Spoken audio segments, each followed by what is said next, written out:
Bueno, aquí estamos en una nueva jornada de Deleuze y Guattari, Conexiones Maquínicas, ya el cuarto ciclo, nada menos.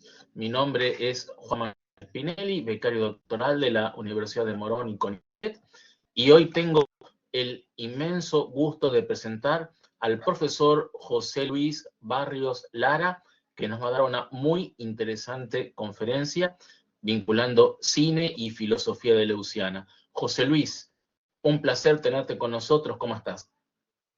Bien, gracias Juan Manuel. Pues antes que todo, muchísimas gracias por la invitación y felicidades por este trabajo que creo que siempre abona a seguir construyendo conocimiento y esta vez o cada vez más a la distancia. Pero bueno, muchísimas gracias por la invitación.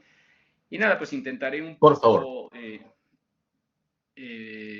intentaré un poco plantear mis tesis o lo que más bien el desarrollo, no mis tesis, sería muy soberbio decirlo, pero una cierta saga conceptual que he desprendido respecto al cine mexicano a partir de las concepciones de Deleuze de imagen-tiempo, imagen-movimiento, de sus famosos estudios de cine, y muy particularmente un tipo de imagen que Deleuze, con la que Deleuze coloca un cierto tránsito entre lo que es propiamente la imagen movimiento y la imagen tiempo, y que particularmente a mí me detonó, me permitió como una cierta lectura a contrapelo, para usar una figura benjaminiana, sobre la historia, sobre la estética y la historicidad del cine mexicano, ¿no?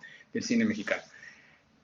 Un poco para quien no esté tan familiarizado con el cine mexicano, grosso modo, digamos, el cine mexicano se divide o la historiografía suele dividirlo en dos grandes bloques, lo que se suele llamar el cine de la época de oro, ¿no? Del cine mexicano, que es el cine que se produce durante la Segunda Guerra Mundial, y después durante la posguerra, un tiempo, digamos en los 40 y en los 50 de manera como importante, y que, digamos, tiene una característica fundamental, o dos al menos. Una, que es un cine caracterizado por una estética francamente épico-nacionalista, ¿no? Por una estética de la imagen donde, digamos, se construye la idea de la identidad nacional a través de las imágenes, y otra que es un cine que tiene una relación muy estrecha con el Estado, ¿no? El financiamiento del Estado, con todas las relaciones que esto puede tener. Este cine, para quien, digo, seguramente ustedes lo saben, tiene su indicador fundamental, es Emilio El Indio Fernández, el famoso director de cine mexicano, que, bueno, Macario, en fin, grandes películas, Reondo, son las grandes películas que marcan esta estética nacionalista del cine mexicano y que para fines de un discurso político del Estado, artístico político, el Indio Fernández junto con Figueroa, el fotógrafo, se convierten como el cuarto y el quinto muralista de la historia del cine, de la imagen en México, ¿no? Teniendo en cuenta que los primeros son obviamente los muralistas, Rivera, ¿no? Siqueiros y Orozco. Entonces, en ese contexto, eh, resulta que se produce un canon muy grandilocuente, épico, del cine mexicano. Pero también es cierto que en este contexto es cuando Buñuel, justamente en el 51, en el 50-51, filma Los Olvidados, la famosísima película de Buñuel, Los Olvidados, que es una de las obras maestras consideradas así por el propio Deleuze en la historia del cine y por muchos, y que, digamos, tiene una especificidad, que siendo una obra que se filma, que Buñuel filma en el esplendor del cine mexicano, donde Buñuel además está en una situación, digamos, creadora muy precaria, creativa muy precaria, filma esta película de Los Olvidados, que es una película, bueno, no les voy a platicar la historia, ya la saben, es la historia de este chico pobre llamado Pedrito, que por entrar en una suerte de dinámica social de barrio, se ve enredado en todo un conflicto de delincuencia, ¿no? Y de robos de niños. Imaginemos que estamos en los 50, nada que ver con lo que pasa hoy a nivel de violencia social ni nada de esto, sino que eran, pues nada, unos raterillos de la calle, como se dice, ¿no? Pero bueno, la cuestión es aquí que Buñuel, esta película, a diferencia de lo que se estaba produciendo en México en esos años, que es el cine del Indio Fernández, es un cine fundamentalmente realista. Y permítanme poner entre comillas realista, porque esa es la parte fuerte de mi tesis, ¿no? Es la parte fuerte de mi tesis. Realista porque, pues, como se suele llamar en el cine, el realismo retrataría las condiciones de la vida social de grupos específicos, ¿no? Y fundamentalmente marginales, algo que Buñuel además ya había hecho en España algunos años antes, ¿no? Sin embargo, hay una característica particular que es motivo de mucha reflexión, pero también de mucho escándalo en México en su momento. Cuando Buñuel estrena Los Olvidados en México, hay una indignación total del gobierno, de los productores, de las distribuidoras de cine, de algunos de los directores, porque retrata un México que de cara a la épica nacionalista del Indio Fernández y del cine de esa naturaleza, pues evidentemente era prácticamente una blasfemia. No era una blasfemia porque era justo lo contrario, ¿no? Justo lo contrario. Entonces, voy a ir abundando un poco en esta idea, ¿no? Esta sería la primera parte. La segunda parte, para poder armar mi argumento, tiene que ver con lo siguiente. Gilles Deleuze, tanto en La lógica del sentido, hablando de Solá, como en el primer tomo de los estudios de cine, en Imagen Movimiento, hace una referencia a la estética naturalista, ¿no? Y de Solá en primer lugar, y luego, eventualmente, muy de pasada en los estudios de cine, la hace sobre Los Olvidados de Buñuel, ¿no? Evidentemente en esta discusión, por cierto, muy francesa, entre qué es más subversivo, si Balzac, el realismo de Balzac, y si Solá en realidad es un escritor reaccionario, ¿no? Conservador, reaccionario, que no entiende la conflictividad social. Muy a la manera de Deleuze, se apropia de la noción de naturalismo o relee el naturalismo de Solá, y lo que plantea es que el naturalismo de Solá es una estética de la pulsión, que en realidad lo que Solá está haciendo es trabajar las relaciones de el orden de lo social a través de los instintos como forma de relación con el mundo, el trabajo, la vida, y que eso eventualmente tiene un carácter prácticamente naturalista, en tanto que es instinto, desde luego, pero que ese carácter naturalista de Solá es una especie digamos, de irrupción de la violencia de la vida en el orden de la representación. Entonces, a los ojos de Deleuze, seguramente ustedes lo habrán leído en La lógica del sentido, es mucho más disruptivo el naturalismo de Solá que el realismo de Balzac.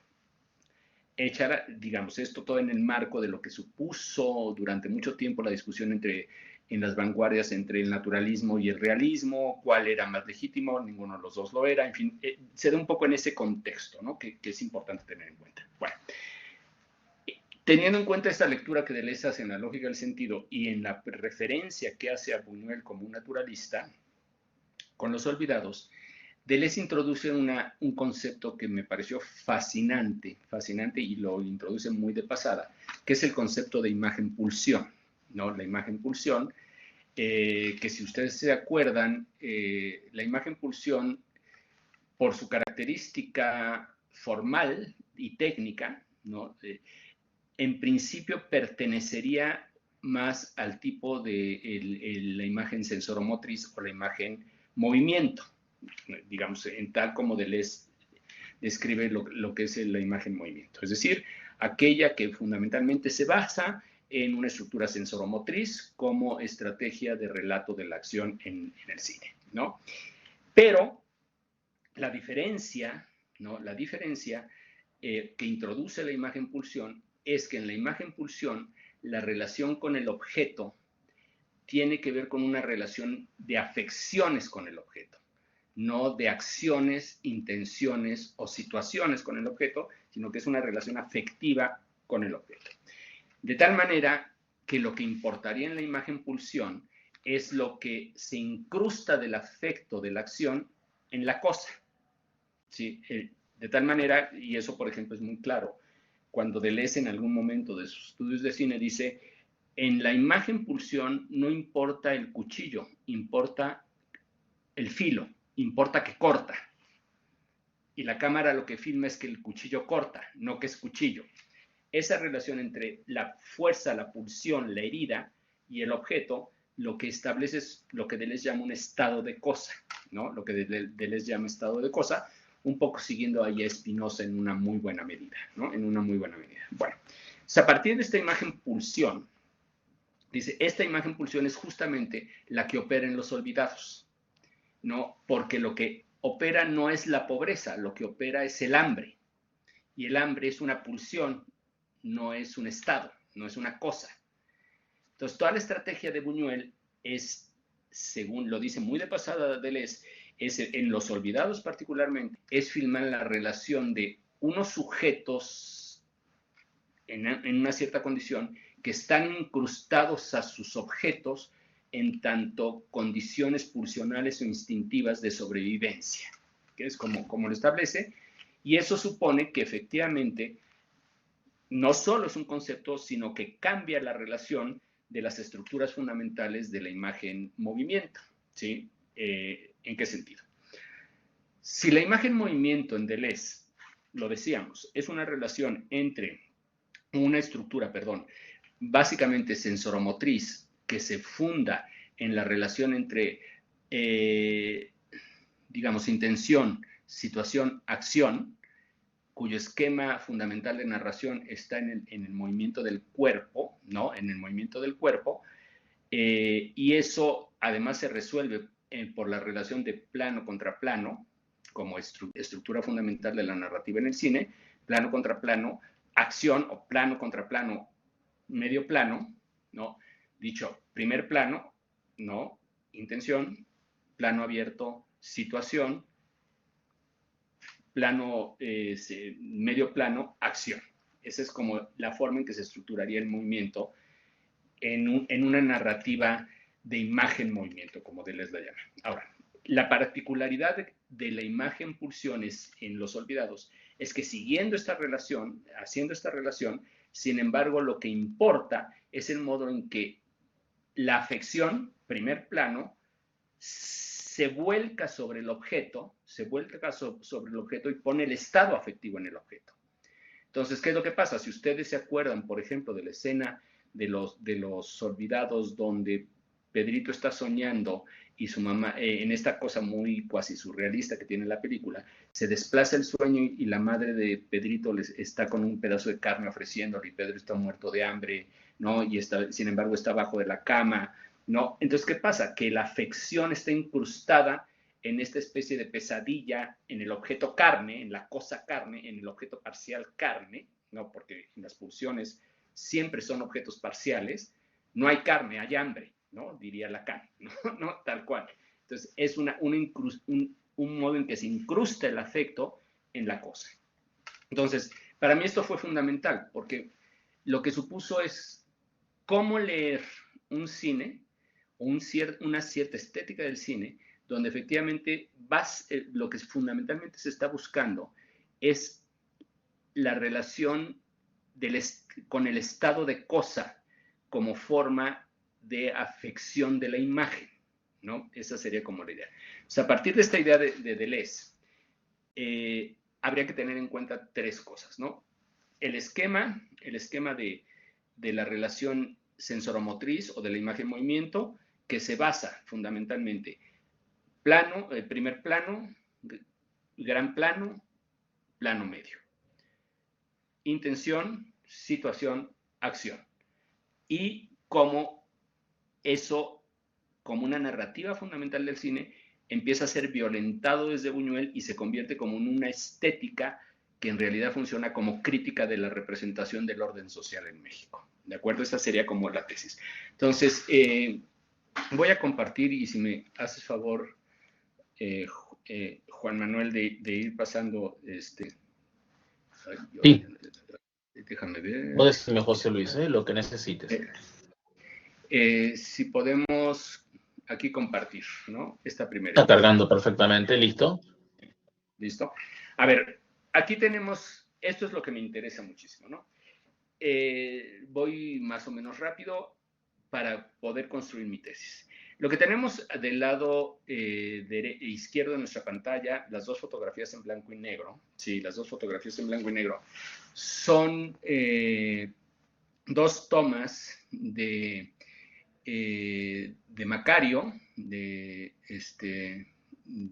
Indio Fernández, y de Río Hondo, también del Indio Fernández, donde el cuerpo que nosotros vemos a la lejanía, en el horizonte, es, bueno, el cuerpo de una maestra rural que por misión del gobierno mexicano va a educar a una comunidad indígena, ¿no?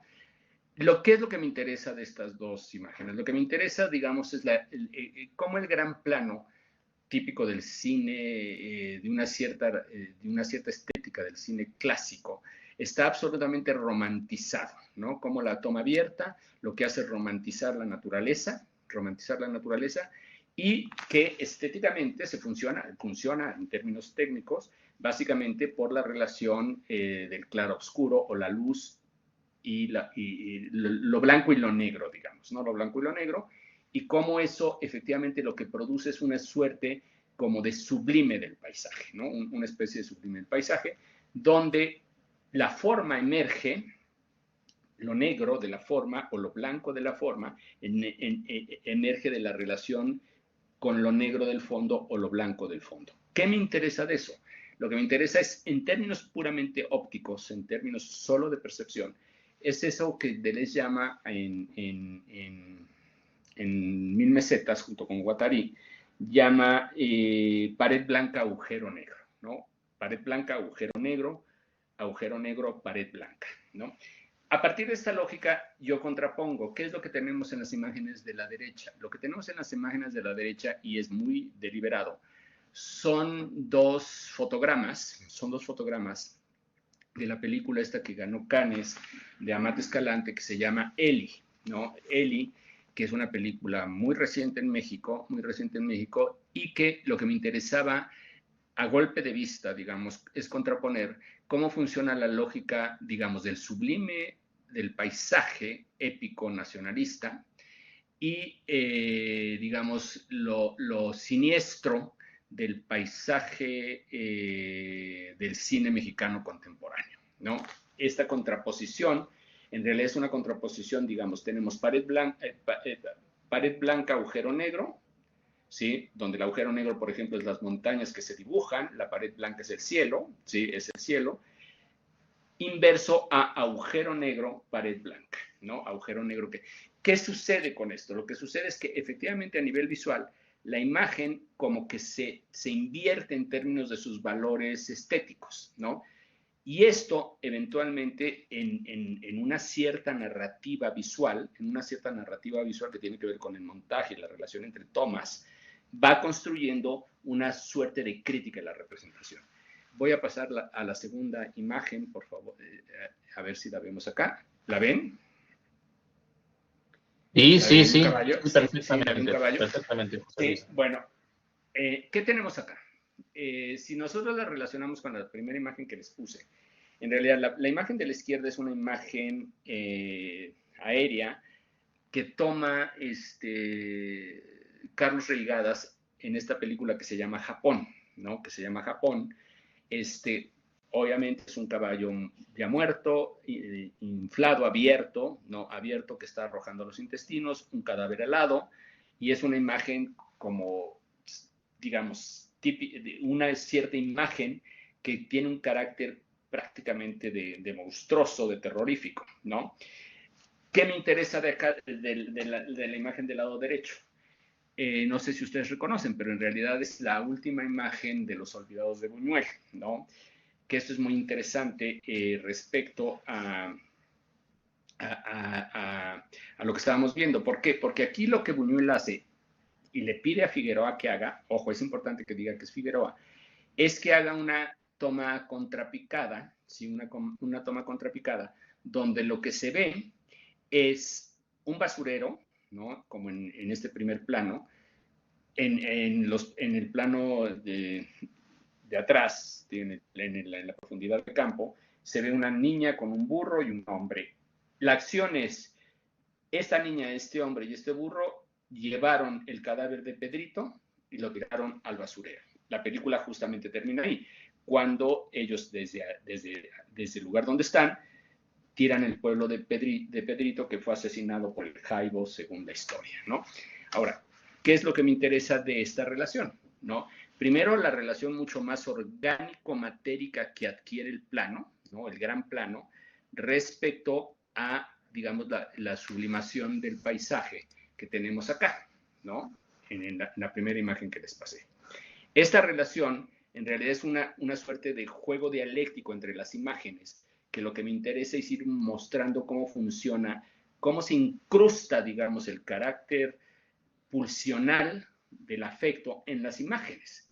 Se pierde, digamos, o se debilita el lugar del sublime indeterminado, diría Kant, ¿no? El sublime infinito, y en cambio se vuelve mucho más orgánico, inmediato, la materialidad terrorífica en descomposición de la imagen, digamos, de lo captado en la imagen, ¿no? De lo representado en la imagen.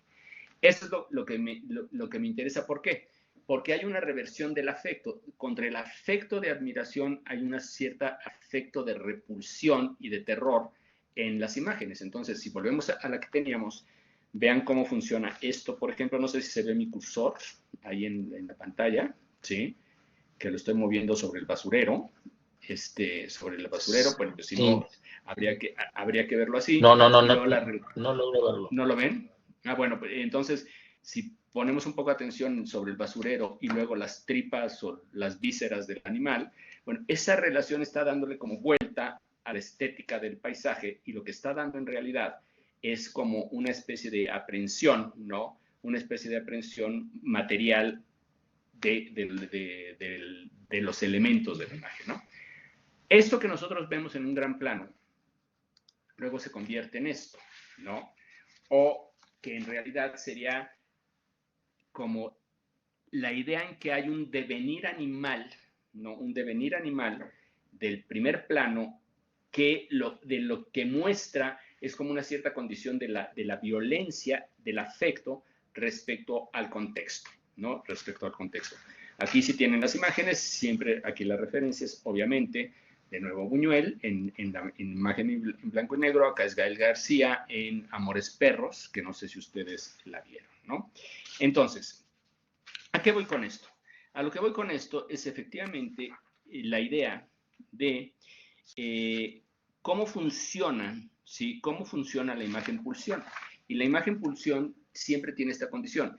En tanto que es un afecto que se incrusta en el objeto, lo que tiene sobre todo es una acción deformante sobre los rostros, los personajes o las identificaciones subjetivas o humanas. Son como devenires prácticamente animales, que es un poco lo que Deleuze dice también a propósito efectivamente de Bacon, ¿no? De sus estudios sobre la pintura de Bacon, ¿no? Entonces, a partir de esto, ¿qué es lo que me interesa? Lo que me interesa es si es cierto que hay esta estética fundada básicamente en la noción de la imagen-pulsión como estado de cosa, ¿no? Es incrustarse en el objeto. Entonces, lo que hay es, digamos, una desfiguración o acción deformante sobre el aparato, la imagen como aparato ideológico de representación de la nación o del pueblo, de la sociedad, que como sabemos, en el cine, en cierta tradición del cine, está absolutamente sublimada, ¿no? Bueno, entonces después de esto, ¿qué resulta? Hago ya una selección de imágenes, ¿no? Una selección de imágenes que efectivamente lo que están poniendo en juego lo que intentan mostrar es este juego de imágenes de acción deformante basada en la idea de la imagen-pulsión, ¿no? Basada en la idea de la imagen-pulsión. Entonces, aquí, espérenme, me brinqué una imagen que es muy importante, ¿no? Esta imagen es justo el final, casi el final de los Olvidados, una imagen fascinante, el encuadre es alucinante. Aquí es, obviamente, cuando el policía, si han visto la película, el policía mata al Jaibo, que este es como el malo de la historia de los Olvidados, que además involucra en una serie de cosas como de delitos de carterismo y demás cosas a Pedrito. Más allá de la anécdota, lo que me interesa es vean cómo hay todo este devenir, ¿no?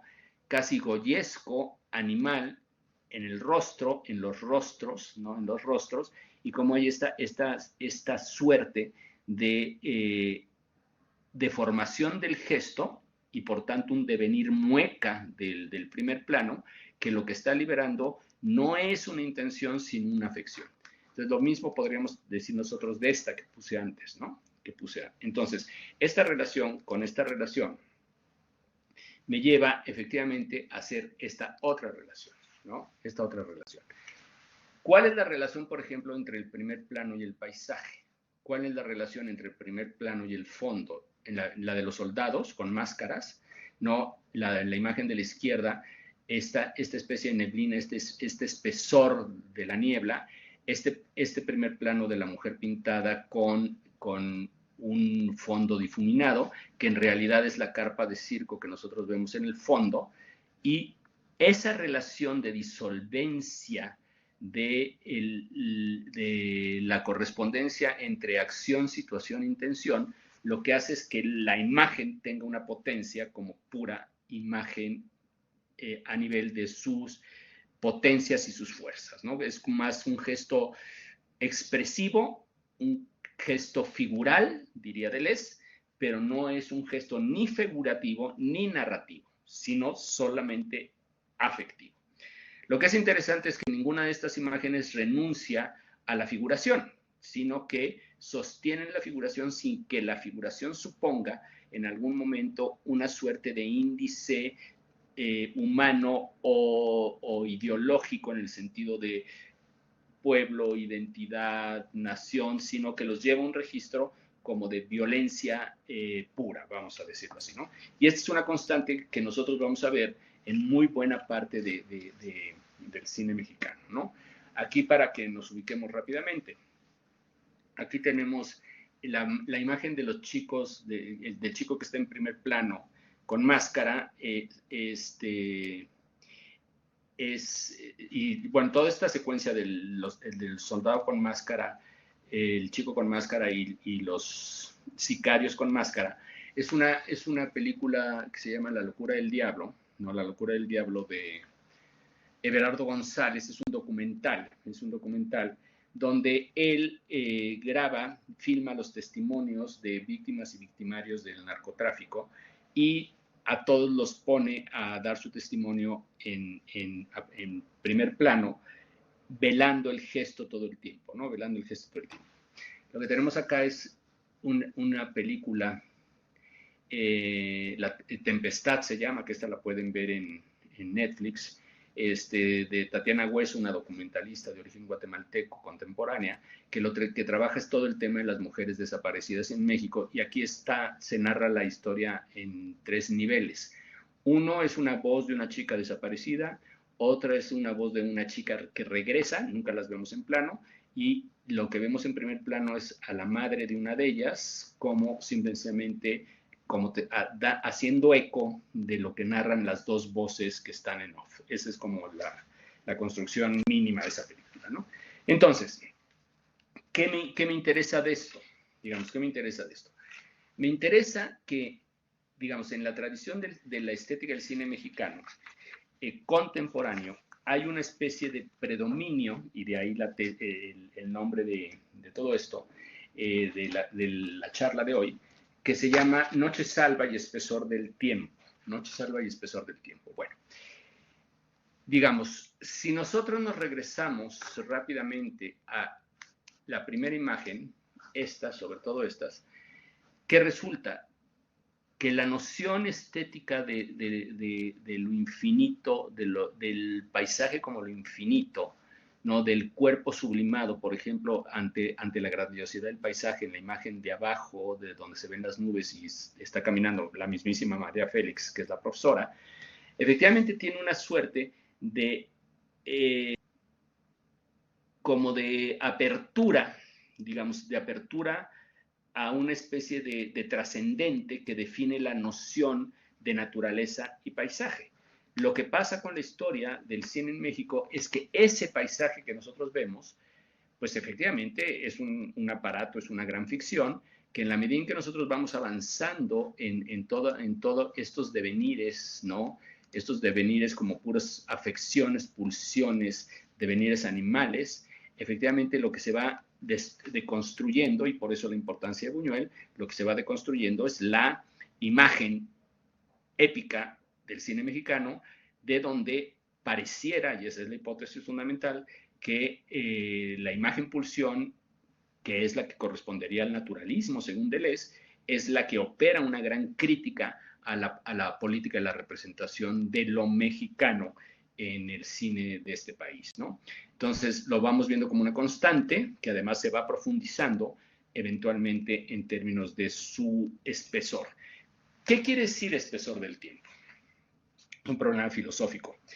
Digamos, el espesor del tiempo tiene que ver con el modo en que la naturaleza, lo vivo, ¿no? Y el tiempo, lo que hacen es que dan cuenta de una forma de existencia, donde no se separa la pertenencia al mundo del modo del tiempo, ¿no? Del modo del tiempo. Entonces, el espesor del tiempo es un cierto tiempo de la naturaleza y de la vida que gobierna y manda sobre la estructura del tiempo subjetivo humano moderno, digamos, ¿no?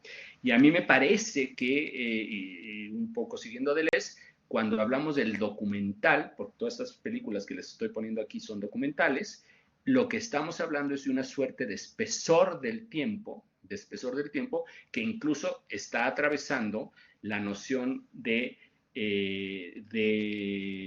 sociedad, pero sobre todo está atravesando todo el tiempo la relación entre cuerpo, rostro y paisaje. Entonces, la última imagen, la última secuencia tiene que ver con un documental bellísimo también de esta autora que se llama Tatiana Hueso, que es, a diferencia de las otras películas que dan cuenta de los devenires animales en el sentido del devenir bestia, de la violencia de lo vivo, dan cuenta de la vida de una comunidad, ¿no? De la vida de una comunidad que efectivamente está instalada en la Sierra de Puebla,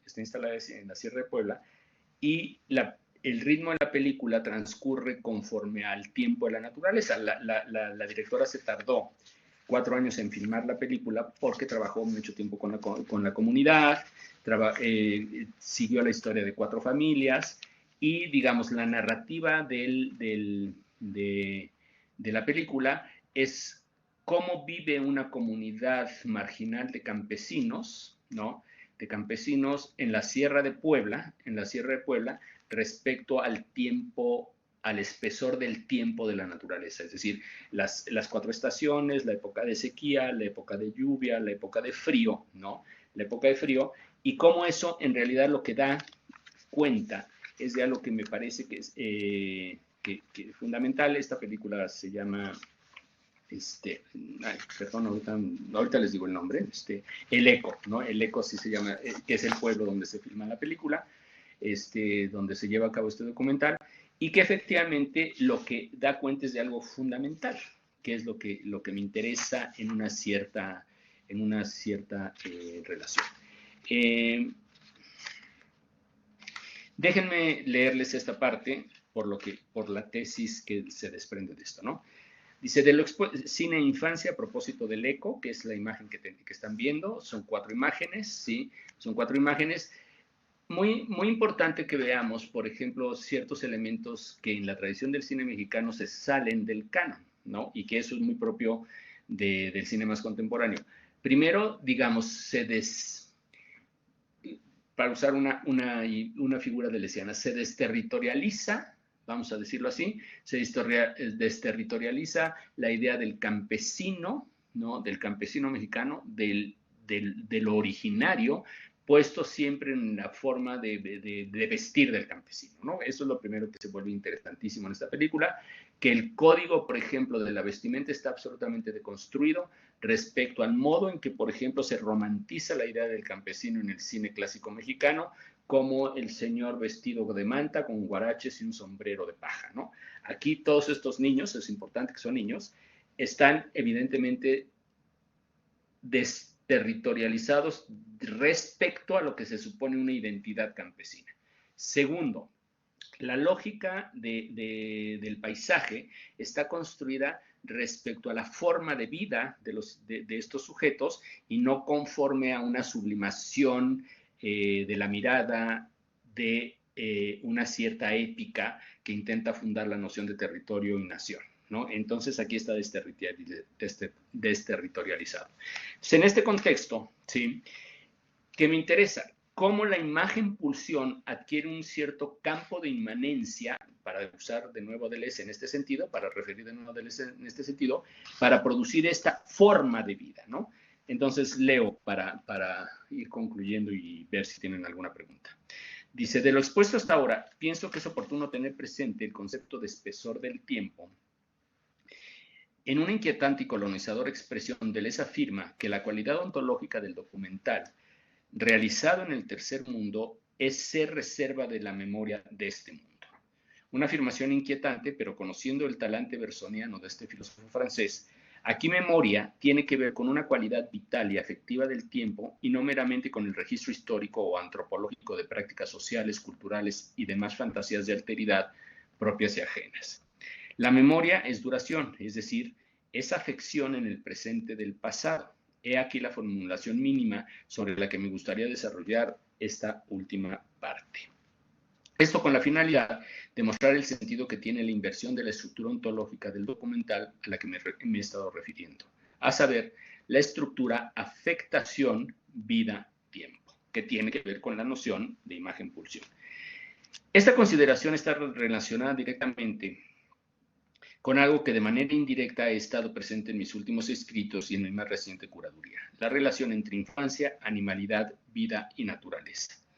En este contexto, el documental del Eco, que es el que aquí tenemos, del 2023, de Tatiana Hueso, estrenado en sala el año pasado, toma una importancia significativa. A diferencia de sus documentales e incluso de su única película de ficción, este filme da cuenta de la forma de vida de una comunidad campesina en la Sierra de Puebla, ¿no? Que aquí importa mucho el concepto de forma de vida, ¿no? Filosóficamente importa mucho, que lleva por nombre El Eco. Lejos de ser un documental sobre algo, ¿no? Que constata algo, es una narración, una experiencia en el sentido en que Benjamin no entiende.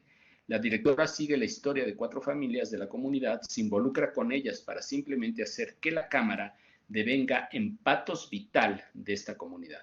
Lo significativo de todo esto es que el devenir imagen de la forma de vida es en sí mismo una deconstrucción y un desmontaje de cualquier tipología o topología que responda a un prejuicio sobre la raza, la pobreza, la marginación y sus intentos de reificación.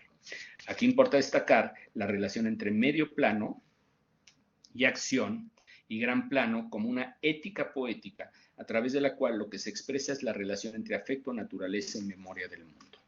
A la manera del cine de Bresson, Tatiana Hueso no construye tipologías y menos aún arquetipos, sino que constata la relación entre hábitus y vida, hábitus, vida y mundo, muestra las formas de vida, que es importante, el punto de contracción entre vida, tiempo y existencia. En suma, da cuenta o cuenta un ethos fundamental que en su intensidad y potencia estética aparece como un imperativo ético respecto a cómo pensar o repensar e imaginar la historia según el espesor del tiempo, el espesor de lo vivo, como memoria del mundo.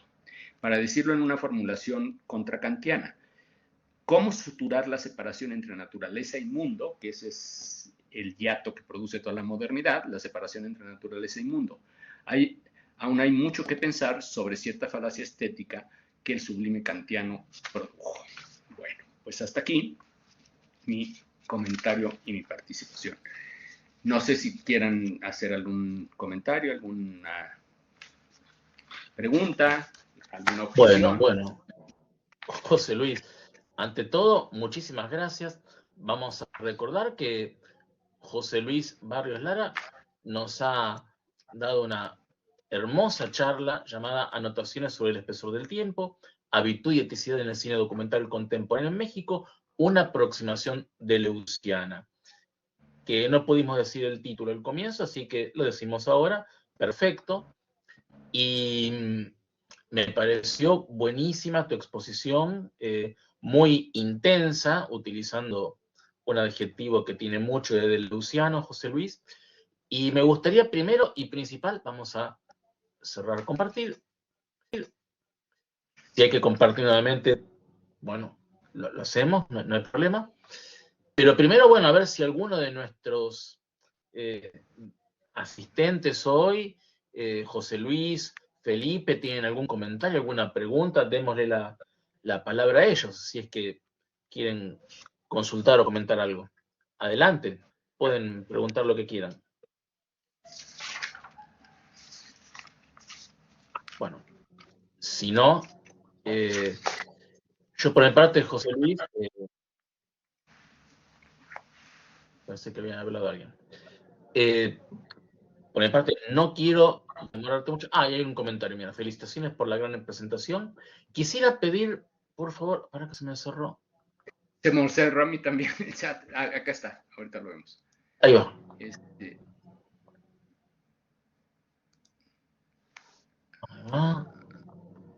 Acá está. Felicitaciones por la gran presentación. Quisiera pedir, por favor, ¿podría ahondar en la diferencia entre documental y película? De alguna manera es lo mismo. Bueno, es una linda pregunta esta. Bueno, creo que podrías hablar horas, José Luis. Al respecto, sí. De esto, sí. Sí. Mira, digo, en realidad no es algo, es más bien algo que surge de la oralidad de mi exposición. Cuido mucho más el término, pero en realidad tendría que ver no hago demasiada diferencia entre documental y película. El documental es una película, más bien ahí el inconsciente cinematográfico gana, que cuando sobreentiendo o sobreestimo el concepto de película respecto a la construcción de ficción, ¿no? La película de ficción, el documental, es una película, pero al menos pretende no ficcionar, ¿no? Pretende verosímil, pretende certeza y verdad, digamos. Ya si lo hace o no lo hace es otra historia. Una de las cosas que para mí es muy importante de este tipo de documentales que trabajo es, me ha costado mucho trabajo como poderlo definir como documental poético, como ensayo documental, ¿no? En el sentido docuensayo, porque se mueven géneros donde evidentemente se involucra claramente la perspectiva, la posición de la cámara y del director en la construcción de la ficción, ¿no?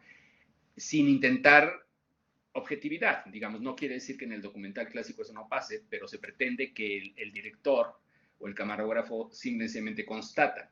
A mí lo que me interesa mucho de este tipo de documental es que, por eso empecé por el naturalismo, no es una suerte de realismo, sino es una suerte de afección como estrategia de comunicación de la imagen que conecta con órdenes sociales y vitales de aquello que constata, ¿no? El documental realista, lo sabemos, es un encuadre tal que tiene una pretensión de guardar una distancia con lo filmado para constatar X o Y cosas. No es un tipo de documental que a mí particularmente me interese en el contexto de esta discusión, que es cómo el cine mexicano, ya no solo el documental, sino el cine mexicano de talante buñuelesco, buñueliano, como ustedes lo quieran llamar, efectivamente tiene que ver con este desmontaje. Ahora, lo que se vuelve muy interesante en el cine mexicano particularmente es que eso que empieza por ser sin una ficción, Los Olvidados, que resulta no ser tan ficción, va deviniendo en este género que es este documental afectivo, ¿no? Este documental, como las últimas imágenes que les pasé, ¿no? Como La locura del diablo, por ejemplo, ¿no? Que es un documental que Berardo filma, ¿no? Filma primero protegiendo digamos, a sus documentados, a sus testigos. Si ustedes se dieron cuenta, el encuadre es contextual cuando hace las tomas abiertas, pero todo el documental se da en un espacio cerrado, con una ventana que está bloqueada por una cortina, donde los testimonios van apareciendo a cámara. No ven al director, ellos están viendo enfrente, casi a la manera, una cortina y alguien que les pregunta, y ellos están elaborando su testimonio en ese encuadre, ¿no? Entonces, ¿qué es lo que me interesa de eso? Lo que me interesa es justamente cómo hay una pregunta ahí muy interesante, ¿no? Cuando Deleuze habla de las cadenas de falsiarios que producen certeza, que producen verdad, digamos, ¿no? Va un poco en ese sentido, ¿no? Hay una suerte de cadenas, ¿no? De falsiarios, porque no hay contexto, porque no hay objetividad, que eventualmente lo que producen es verdad. Ahora, ¿cuál es la verdad? La verdad es la verdad de la afección social, de la afección política, etcétera, etcétera. Ahora, ¿por qué el último documental de Tatiana Hueso me parece interesantísimo? Porque se sale estéticamente de la exotización de la violencia en México, que es ya un lugar común hoy por hoy en el cine, ¿no? México es un país violento, México es un país, lo cual puede ser absolutamente cierto, desde luego, pero también es totalmente cierto que hay esta suerte de comunidades que tienen una relación ontológica totalmente distinta con el tiempo y que en esa relación totalmente distinta con el tiempo, lo que estrictamente dan cuenta es de otra forma de vida, de otro hábito de existencia y que de repente vale la pena pensar qué pueda significar eso, ¿no? Entonces, para resumir un poco la película en términos generales, referiría en el contexto de la charla que acabo de tener, referiría más al cine ciencia ficción que al cine documental.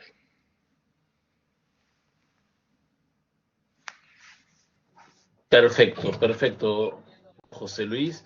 Quedó muy claro y creo que otra cosa muy interesante, pero que no tenemos tiempo para tratar, para que estoy recuperando el video, es la relación que puede haber entre ficción, cine de ficción y cine documental, ¿no? ¿Qué préstamos hay de uno a otro? ¿Qué elementos de la ficción pueden injertarse en un filme documental y viceversa? ¿En qué medida en una ficción tal vez se podría hablar de aspectos documentales, entre comillas, pero creo que eso excede el marco de tu presentación de hoy?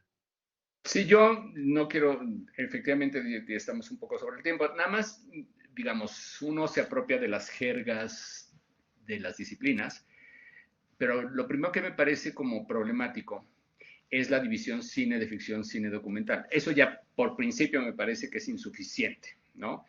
Que es una forma solo de clasificar algo, pero que efectivamente estaría un poco en el mismo talante de la fotografía, ¿no? La fotografía, al final del día, por el medio que es, siempre es índice de realidad. No pueden renunciar al índice de realidad, aunque sea una abstracción, ¿no? Aunque yo haga un barrido fotográfico, hay un índice de lo barrido fotográfico, ¿no? Entonces, si nosotros tomamos en cuenta esa primera consideración, se vuelve absolutamente arbitraria y relativa la diferencia entre documental y ficción, tal cual, ¿no? Entonces, en ese sentido, no es más que una cuestión de pretensión. El documental pretende verdad, la ficción no. lo cual no quiere decir que uno pueda ser falso y el otro pueda ser verdadero en su ficción y otro falso en su realidad. En fin, yo al fin y al cabo creo que Perfecto, es un poco perfecto. como ficción. Hay un comentario interesante, todavía tengo unos minutitos, dice, al mismo tiempo agradecería si pudiera precisar en la imagen pulsión con el pensamiento y la filosofía. La imagen tiempo hace surgir el pensamiento al ponernos frente a lo impensable.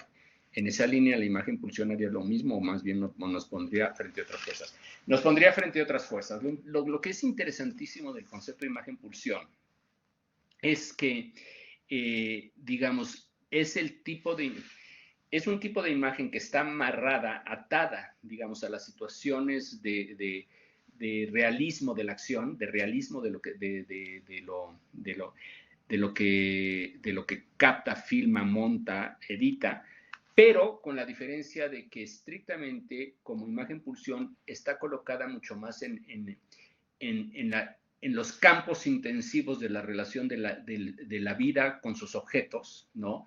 De la vida con sus objetos, y entonces es justo un tránsito, una transición, y así la plantea Deleuze, entre el momento de la imagen movimiento, que es causal, sensoromotriz, relacional, y el privilegio de la imagen pulsión o la especificidad de la imagen pulsión es que en tanto fuerza, en tanto intensidad, lo que cancela es la relación de causalidad de la narrativa en el cine y lo que irrumpe es un campo cuasi ontológico del tiempo. ¿Por qué no es el tiempo? Porque está atada a la materialidad de los afectos, ¿no? A la materialidad de los afectos, a las cosas. Entonces, tendría más que ver filosóficamente con la noción del cronos deleuziano que el aion deleuziano, ¿no? La imagen tiempo es mucho más aion, es un impensable, tiene que ver con la duración pura. En cambio, si la acción se incrusta el afecto se incrusta en su objeto, lo que hay es el tiempo como tiempo material, tiempo de la vida, tiempo que se muere, tiempo que se come, que es el cronos deleuziano. Yo creo que esa sería la diferencia fundamental, ¿no? Bueno, excelente, excelente, José Luis. Yo no te quiero demorar mucho, tendría varias preguntas o comentarios, pero supongo que en algún otro momento podemos combinar para otra charla. Eh, Me encantó el tema, me encantó la exposición y bueno, no sé si querés decir algo más, algún comentario, algo que quieras puntualizar antes de concluir. No, pues digo, desde luego muchas gracias por la experiencia, siempre es muy interesante este tipo de virtualidad que también es montaje, ¿no? Cuando uno está ante Así la es. cámara, depende cómo nos emplacemos cada uno, estamos haciendo como nuestro propio montaje narrativo. Lo agradezco mucho, la verdad es que este trabajo sobre el documental tiene que ver con todo mi trabajo sobre el cine contemporáneo mexicano. Justo ahora estoy pensando trabajar mucho más en extenso un gran corpus de documentales de la segunda mitad del siglo XX en México y que quizá algo que explica un poco mi trabajo mucho más metodológicamente es que yo trabajo mucho en la idea de constelación benjaminiana. Yo creo que en el fondo, en la cabeza, todos tenemos nuestra película y esa película depende de la dialéctica de imágenes que hacemos con lo que hemos visto, ¿no? Tenemos nuestro propio montaje, ¿no? Entonces siempre trabajo muy en esa cifra, ¿no? Los efectos especiales, tan de moda hoy, ¿juegan a favor o en contra de la imagen pulsión? Eso es lo único, muy cortito, así, si tenés 30 segundos para decirme algo sobre eso.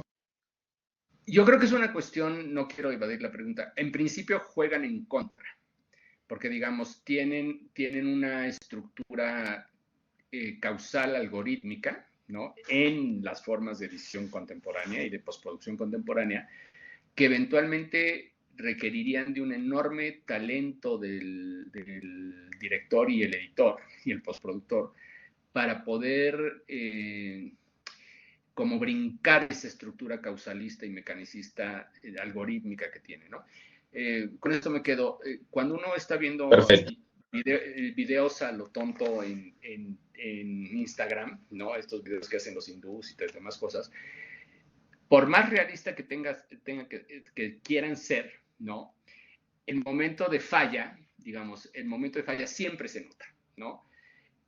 Y eso es como muy psicoanalítico. Cuando algo está en falla, es que la pulsión no se está fugando por alguna parte. ¿No? Acuérdense que Lacan decía, el inconsciente cojea. Las imágenes de los efectos especiales siempre cojean, ¿no? Entonces, si hay pulsión es porque cojean. En fin, creo que estaría más por ahí, ¿no? Genial. Bueno, José Luis, no quiero abusar más de tu gentileza, de tu tiempo. Sé que vas a dictar una clase ahora, así que te agradezco muchísimo. Gracias por esta hermosa exposición.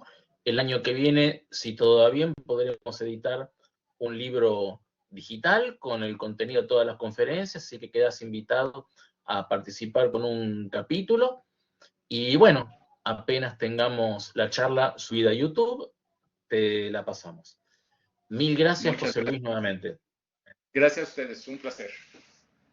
Igualmente. Buenas noches allá en Buenos Aires, que descansen. Bueno, es temprano para irse a la cama, pero bueno, buenas noches. Buenas tardes allá por México y que tengas un